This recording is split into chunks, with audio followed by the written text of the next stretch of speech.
Hello. Today I'm going to be talking about an introduction to rhetoric and what it means for the AP Language and Composition class. So when we talk about rhetoric, it's usually a term that's used in sort of a negative way. You hear this a lot in the news, this idea of sort of political rhetoric. And it's often used, in a negative way. People talk about Biden's rhetoric or Trump's rhetoric, okay? And so something we have to kind of think about right out of the gate is this concept of maybe thinking about how we can rescue rhetoric as a term. Because it often connotes trickery or deception, like this idea of it being manipulative, maybe for advertising or a politician trying to, work the system, you can find out that, a lot of people think this is just a bad term. Or they'll just kind of throw it away. They'll say it's just rhetoric or it's empty rhetoric, where in actuality it can equally serve sincerity just as well. You can use rhetoric in a very positive way. In fact, rhetoric has nothing really to do with negative or positive. So rhetoric redefined. Rhetoric originally comes from Aristotle, and he defines it as the faculty of observing in any given case the available means of persuasion. So that persuasion part is really important. So basically, it's a thoughtful, reflective activity leading to effective communication, including rational exchange of opposing viewpoints. So for Aristotle, rhetoric was just the way that you got your point across and how you were persuading someone to come to your side. And a rational exchange, which doesn't necessarily connote negative or positive things, it's just the idea of getting your ideas across. I'm going to skip this one for now. So a more practical definition then is the art of analyzing all the language choices that writers or speakers might make in a given situation so that the text becomes meaningful, purposeful, and effective. So that's basically the whole purpose of AP Language as a class, right? We're analyzing all the choices that writers and speakers make to be meaningful and purposeful in their arguments. You can also understand this as the specific features of a text, right? The choices that the author has made, even about how the written or spoken text has been designed or set up, can also be just as important as how they are delivered. So whatever those choices are, it causes them to be meaningful, purposeful, and effective for a given situation.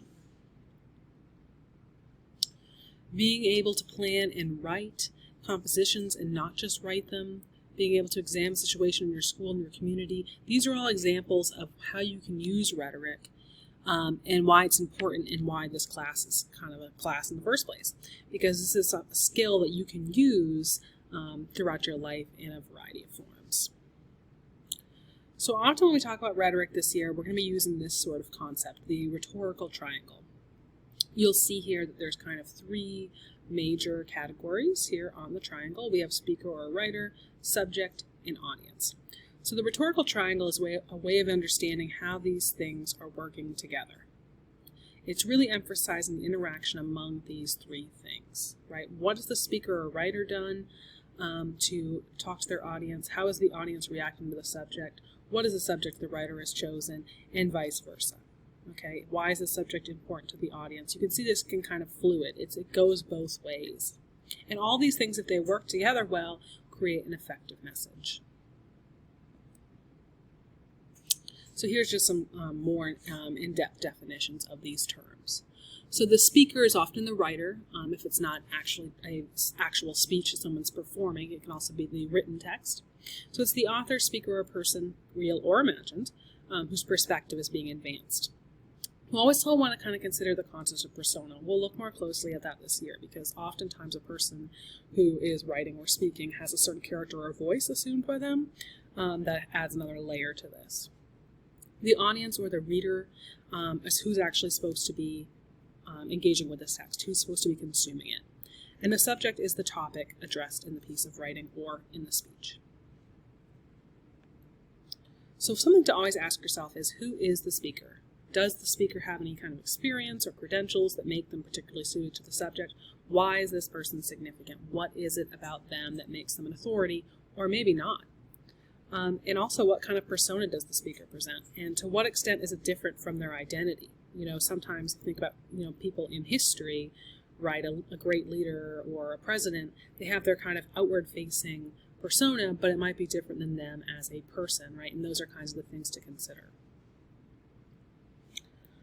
The audience is also kind of an important thing to think about, especially when we're looking at an AP, because we're going to have a variety of texts, and we as the class may not be the intended audience, right? We're just looking at this text sort of in a separate setting.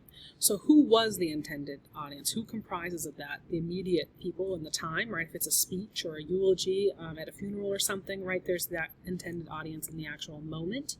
But there's also the extended audience, people who consume this later, people who read it later. So how does the speaker appeal to both these layers? And is the audience even identified, and explicitly or implicitly? Is the speaker trying to make that clear or aware? Does the speaker even presume that the audience has or shares certain assumptions, right? So there are things that the speaker or the author doesn't have to say because they assume you share the same values. What background knowledge does the speaker presume the audience already possesses? Subject, what's the debatable issue here? What is the speaker's central claim? In other words, what are they even writing about? And what kinds of support does the speaker provide in making the case for that claim? So this last little bit is just some notes about annotating texts. These are just some general things you may want to pay attention to as you read text this year. Some things you might want to do in the actual text itself. I know it's kind of hard doing things online, but if you're able to print things out and sort of engage with them with the highlighter, that's always great.